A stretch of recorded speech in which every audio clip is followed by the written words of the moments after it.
Okay, so now I've heard it, and Mr. Walker wants to play it for the jury.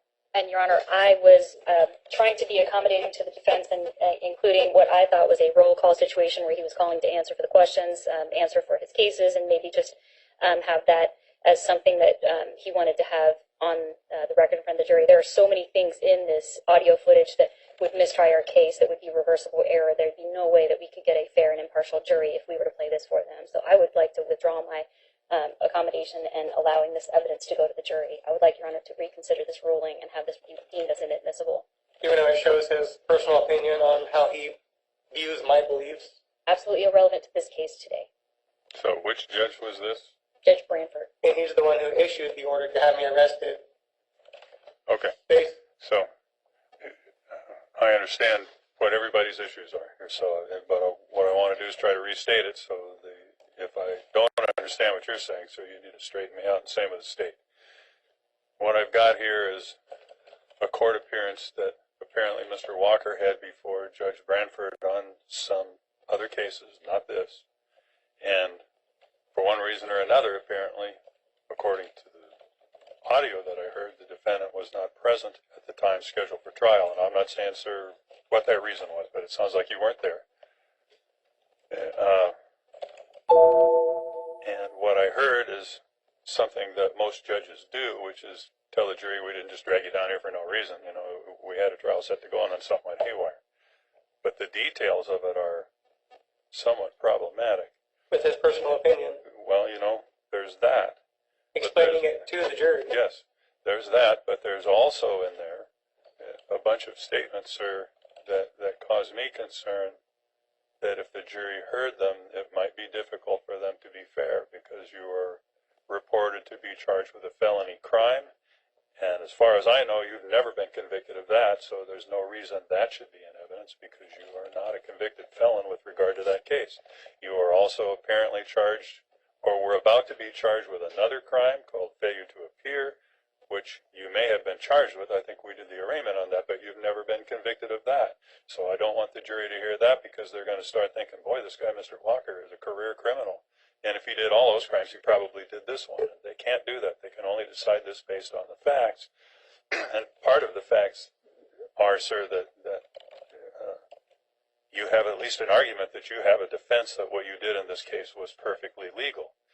And I want the jury to hear that and not have in the back of their mind, oh, well, you know, why should we believe Mr. Walker about that? Because we know he's got felony charges pending, and we know he didn't show up to court, and we know he's got a misdemeanor failure to appear pending, or maybe it's a felony failure to appear on a felony case. Now we got two felonies. I don't want the jury to start thinking, because as I sit here, you know, I heard the judge use the phrase posse comitatus.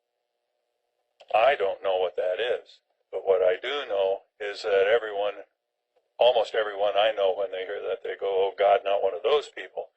And if we have a juror who thinks, and I don't know of any evidence in the record that you're one of the posse comitatus. All I know, sir, is that you have your own beliefs, which you're entitled to have, and you don't agree necessarily with what I believe or what the state believes.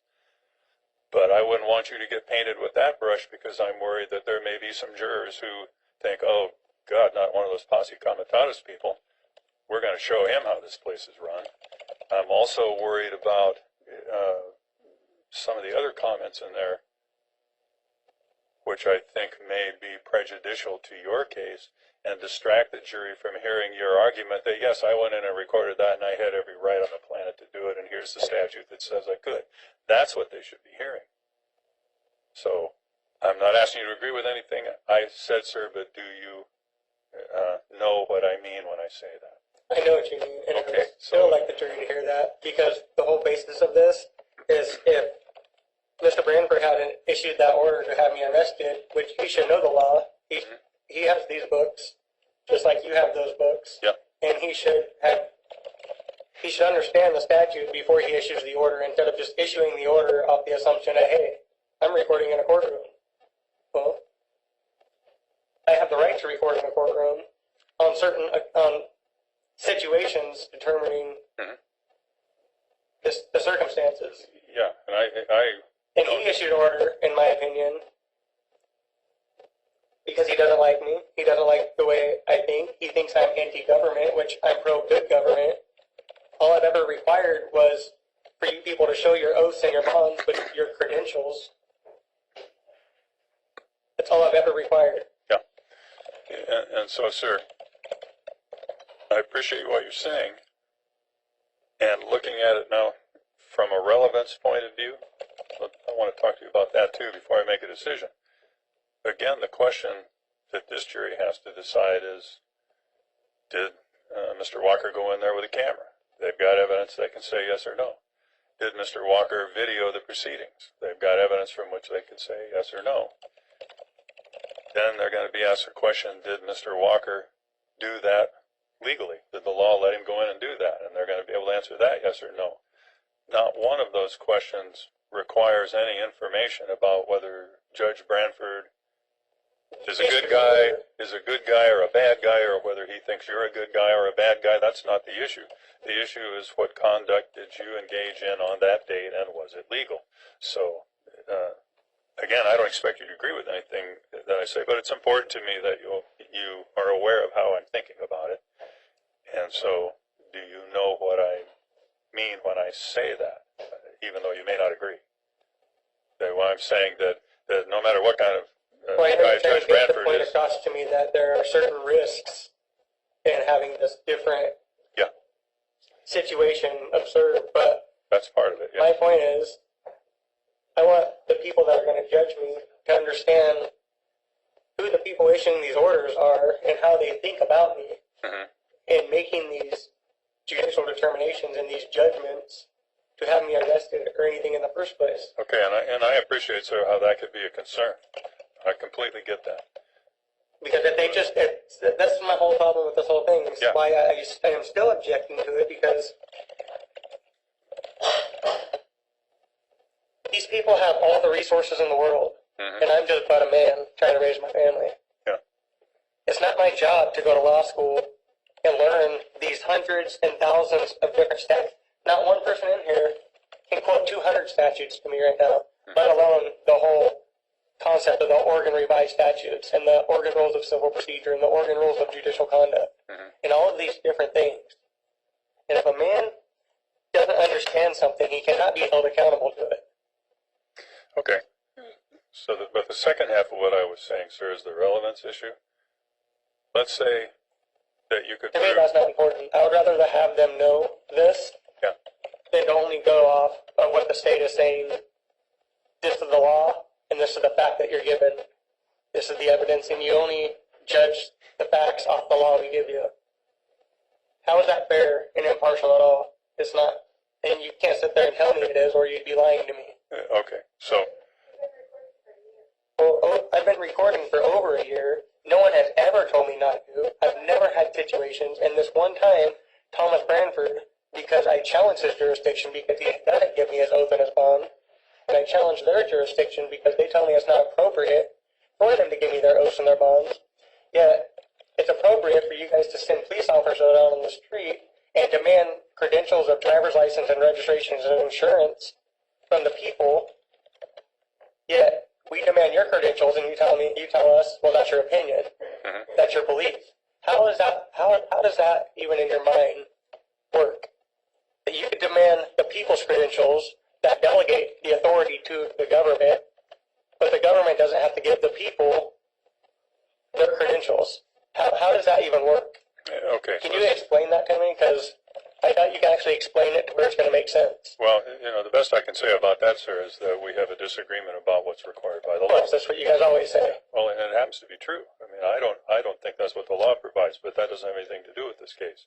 It has everything to do with this The case. point of the case is, did you record illegally or was it perfectly legal? And based on that, I'm going to rule that the issue about whether Judge Branford is a good guy or a bad guy or an in-between guy will not tend to prove or disprove anything about those issues. And I'm concluding then that not having understood what it was, I'm concluding that's not admissible. And I'm also concluding, sir, that all of this stuff that was said about you being charged with a felony crime and failure to appear and new crimes and posse comitatus, all of that, again, has absolutely no relevance to anything And I'm not going to let it in because I think it's highly prejudicial and may prevent the jury from focusing on the issue that you want them to focus on, is that you believe you had a legal right to do what you did. So all of those then, that particular item is not received, but it will be marked as a rejected exhibit placed in the file for appellate purposes. And that's how you get to this, sir, because I would be the first guy to tell you that I don't ever get everything right. And maybe I'm making a mistake there, and when you appeal to guys who have more power than I do, and sometimes they tell me, Roll, you did it wrong, take it back and get it right. And if that's what happens, that's what we'll do. So I want to make sure that you've got all that on the record so you can make that argument. And so that's how we're going to do that. Now, Well, I'm going to object to that because I think it's relevant. okay, and you certainly have the right to do that, sir. It's noted for the record. Now, does the state have any rebuttal evidence? No, sir. And I'm understanding, sir, from our previous discussion that you had no other witnesses, you didn't want to testify, and you've got no other exhibits. Is that still the case?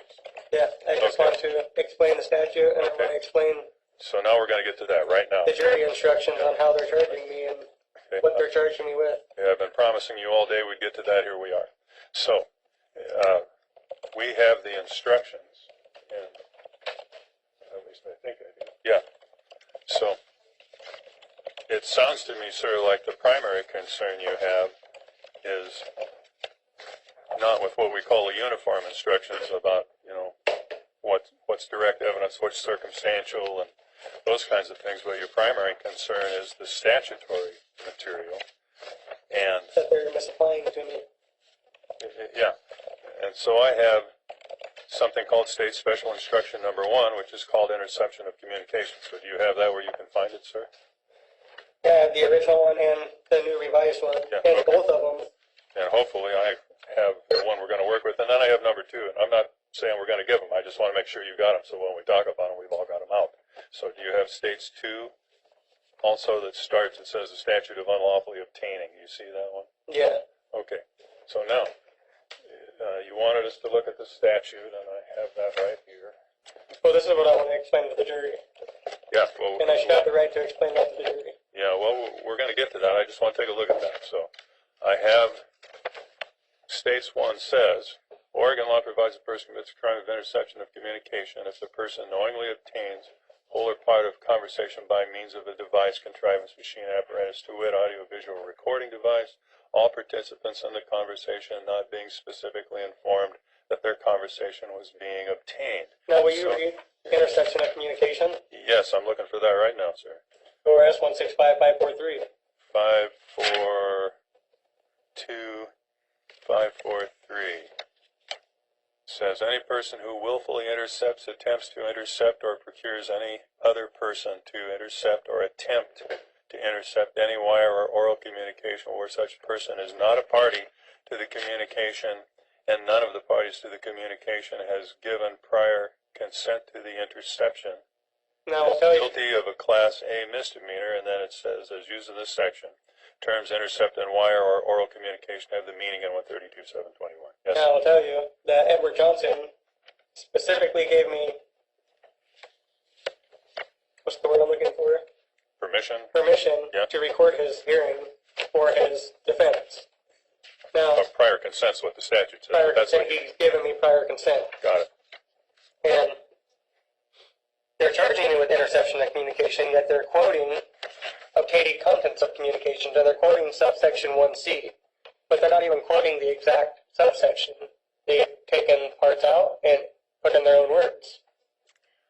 Okay, So would you read subsection 1C of, let me read 543 again, so I got it in my head. Any person who willfully intercepts or attempts to intercept or procures any other person to intercept or attempt to intercept any wire or oral communication where such person is not a party to the communication and where none of the parties to the communication has given prior consent to the interception is guilty of a Class A misdemeanor. Okay, what did you want me to look at, sir?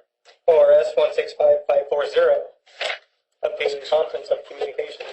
I think he's right, Your Honor. I think we have labeled it wrong. I don't think that there's a notice problem, and I think this can be fixed by interlineation, but I think the title of our charging document is incorrect. As well as the Just what you just contents of the charging. The contents are actually factually accurate. It gives him notice, and I can state, I'm not Well, going to. let's Okay. take one thing at a time. Yes. So, I'm understanding the state to say now the charge is in fact a charge under 165-543. No, sir. Okay, so I don't understand what you're telling They're me. charging me with 165-543, yet they're quoting parts of 165-540, Okay. subsection 1C, but they're not even quoting the exact subsection. I think I understand what you're saying, but I don't understand what the DA is trying to tell me. So let me So let ask me- her let me what tell it you. is she's saying. I'm looking at the charging document, and JW, my chief deputy, has labeled 165-540 wrong, but his statute is mirrored correctly. So the actual title of the statute is on our charging document is wrong, and our jury instructions actually will. The title will also be wrong. But the statute is reflected by both number and elements of the crime by Could you recite that? Yeah, let her finish, sir, and we'll- 165-540, and it does talk about what you're not allowed to do and the fact that it becomes a Class A Will you misdemeanor. quote it? But the title is the only thing that is wrong, Your Honor. No. So- And I object to that, and I'll read it. So, sir, I'm going to get back to you, I promise, but let her finish if you will, So, because right. we try to give you the courtesy of that. So I think what he has is a valid complaint, but I don't think that this goes to show that he was not on notice. And so, again, what you can see from our charging document says interception of communication, which he is right, is the statute on the next page, 543. However, our statute, 165-540, a misdemeanor, and our charging language is the statute of 165-540. Could you read that for I'm me? lost. Okay. I'm looking at a copy of the information. I guess I need the indictment, or is it, this No, is there's the not an information? indictment. Yeah. It's just an And information. it says 165-540. Yes, Is that not the statute under which you're proceeding? it is, Your Honor. Okay, so I'm not seeing the problem in the charging instrument. The problem in the charging instrument is the title. The title says interception of communications. Okay, so That's the and problem. the title of 540 in the statute, if you take a look at that, sir, 165-540 is called obtaining contents of communications. So just look at 165-540 and the name right after the number. So, and I'm not agreeing with anything anybody says. I just want you to know where we are in the discussion. Okay. Okay, so you got that. Right. So Getting that was past the title. The substance of the charging instrument. What does Right. the substance of your charging instrument says? Okay, I've got it. Let me give you a copy, sir, if you don't have it. No, I have it. I have everything. It's all in my head anyways. I can recite it I'm without looking at looking these at it. papers. What the one I have says this: the defendant, on or about August 18, 2014, in Lincoln County, Oregon, did unlawfully and knowingly obtain the whole or part of a conversation by means of a device, contrivance, machine, or apparatus, and then it says to wit, which means specifically, an audio and video recording device, all participants in the conversation not being specifically informed that their conversation was being obtained. Now, can you read that in the statute where that's what it's saying in Oh. any part of the subsections? Yeah, 165-540. Let me see if I can find it. It would be I think that's subsection 1C. That's a really good question. that is a good question. Okay, so So just go down to 1C. I'll find it. 165-541C says, and I start at the top, it says a person may not, okay? C says obtain or attempt to obtain, which is the language of the charging instrument, the whole or part of a conversation by means of any device, contrivance, machine, or apparatus. That's the language in the charging instrument. Then it says whether electrical, mechanical, manual, or otherwise. If not all the participants in the conversation are specifically informed their conversation is being obtained. That's what the statute says in 1C. That is essentially what the charging instrument says. But And it essentially, cites, but the way it's worded makes it Yeah. sound worse than it is. okay, well, But tell me, go to subsection 6A of that same very statute. Yes, okay, and I agree with you that that applies. At least it's important to your case, and you can certainly argue to the jury. It says public or semi-public meetings such as hearings before governmental bodies or quasi-governmental bodies, trials, press conferences, public speeches, rallies, and sporting or other events. And that is what state special instruction number 2 addresses. the state prepared an instruction that you can use to say to the jury, well, you know, whatever you want to say, you don't have to say anything. But if you were to say to the jury, yeah, I did what I did, but look at this. This says I can go and record a trial. Trial that's conducted in a trial or a hearing before a governmental or quasi-governmental body. Well, if the courtroom isn't a governmental body, I don't know what is. So you can use this special instruction number 2 to say this is exactly what I did and the law says it's perfectly legal. Is there a way I can get a dictionary so I can have one word to explain for my defense? I don't have access to one. We might. Because I don't think it's going to be in here. It's never in here when it applies to Tell me, sir, what word you're looking for. Maybe I can help. conceal Conceal. or concealed. Let me see. Black's Law's 4th edition would probably be. I'm not sure the conceal has anything to do with the charge. That's why Yeah. I'll look again. It's the Because defense, Your subsection Honor. 6, the prohibitions in subsection 1C of this section do not apply to persons who intercept or attempt to intercept with an unconcealed recording device. My whole point is using this as a thing, having it Yeah. up in the air, is that in any way, shape, or form, Okay. especially to, That's part of the jury instruction. My worry is I don't have a special instruction for conceal or unconceal. I'm happy if you want to draft something that we I would love to draft something because that makes the whole difference.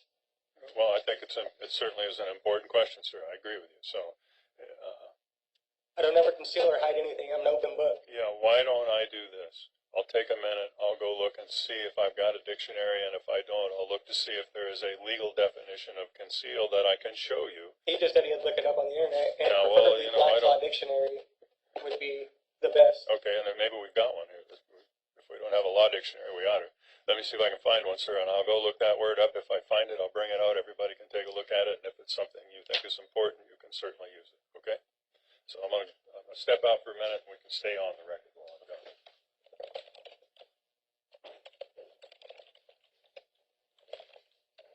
Should be upon the state's own motion to dismiss based off this relevant stuff instead of proceeding to prosecute somebody else some bogus stuff. Sorry, I'm trying to stay calm. This is so dumb.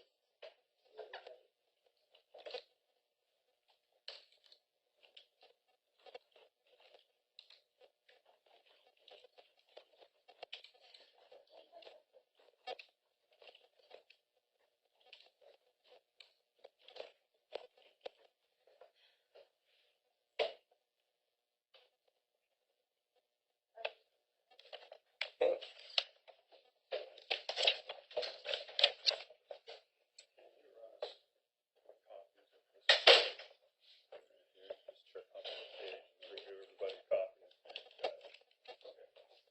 Sir, I found a Black's Law Dictionary. There's the word conceal is defined in there. We're going to run copies for everybody. You can take a look at it. And Can you put on the record what edition it is? I believe it's 5th, but we'll take another look. You can look at it if you want, sir.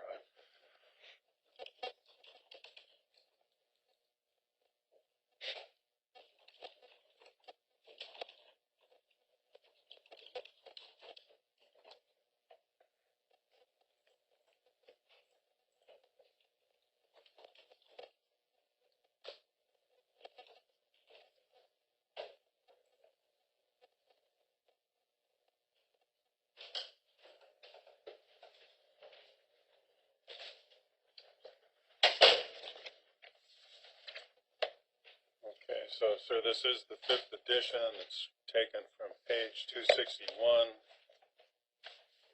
And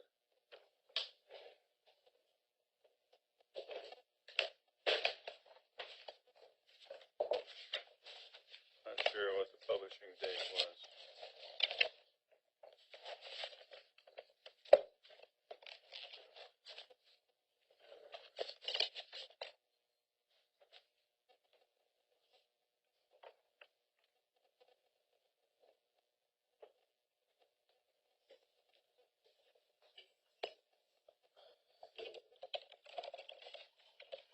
So, sir, after having looked at that, we'll talk to the state about this, but if you're asking that an instruction be prepared to define that term for the jury, The jury.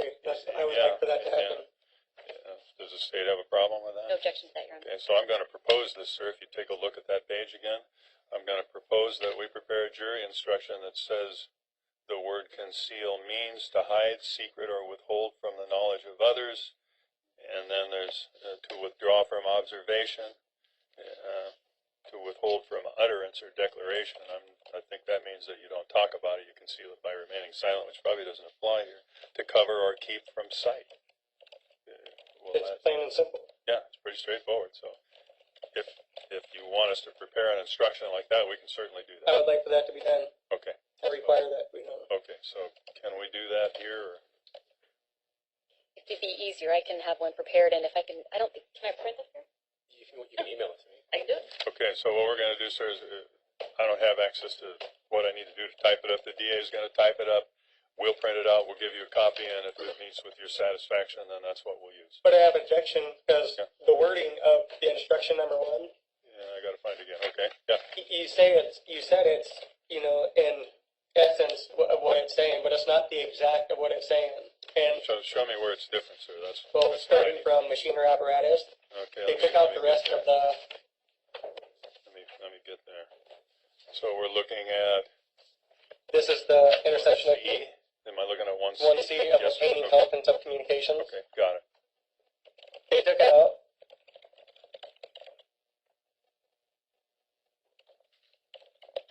whether electrical, mechanical, manual, or otherwise. They took that out and put to wit an audio or visual recording device, which isn't part of the statute. And then they also they didn't put if, not all, which to you it may not seem like a big deal, but I would like it to be specific and exact if it's determining my freedom and my innocence or guilt. Okay, so I would like it to be exact and not referenced in what they feel is appropriate. okay, I got the first part of that, sir. You want them to put back in electrical, mechanical, manual, or otherwise, and And take then out you to say, wit yeah, an audio or visual device. And I want them to put okay. back in if, not all participants.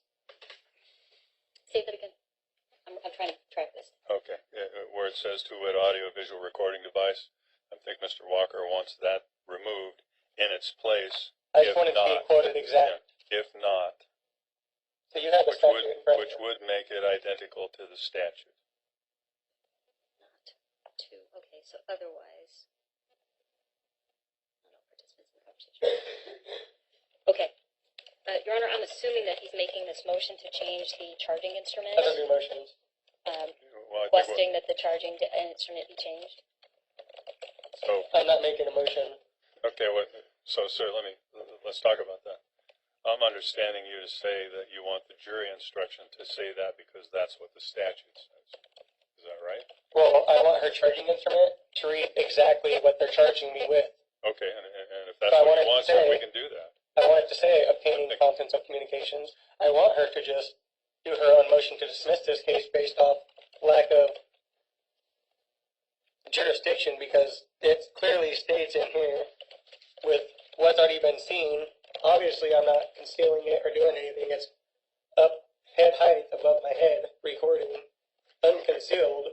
So just off that, she should do her own motion to dismiss this, but Okay, Well, sir, that- I Yes, think I at agree least with we you. I can haven't say. heard from the state yet, so I'll certainly ask them to tell me what they think, but I think I agree with you. The charging instrument should track the statute. So do you have a problem with fixing that? I have no problem fixing that, Your Honor. Okay, so we need to get that done, sir. You're right about that. And I'm also thinking that the jury instruction better track the statute, or I've got no business telling them that's what the law is. So I think he's right about that too. I agree. Okay, so let's get that done, and then we'll get going here. So I'll make an oral motion to amend by interlineation the statute to reflect, as Mr. Walker indicates, charging document will say exactly what the statute under 165.540 mirrors in our ORS's page 529.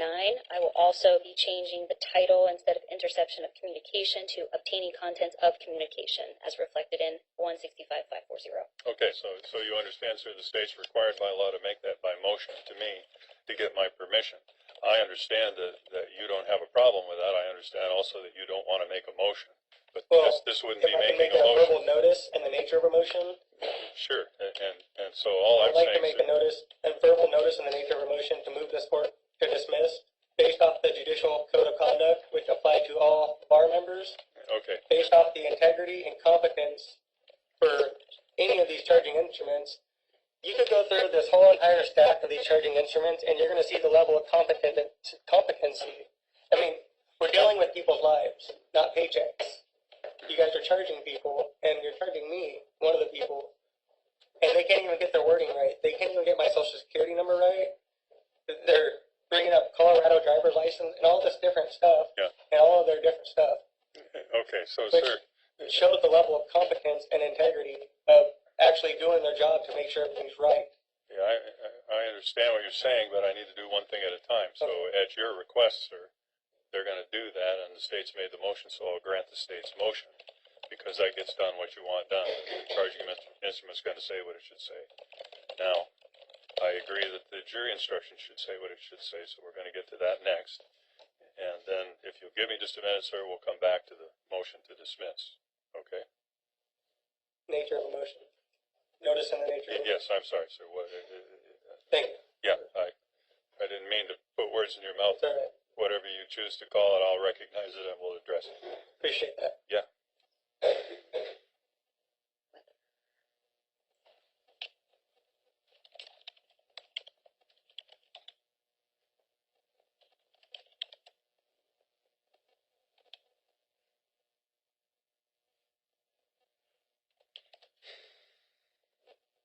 I think everybody could agree that judicial officers that go to school and college should be held at higher standards for levels of competency and integrity and things that have to do with that.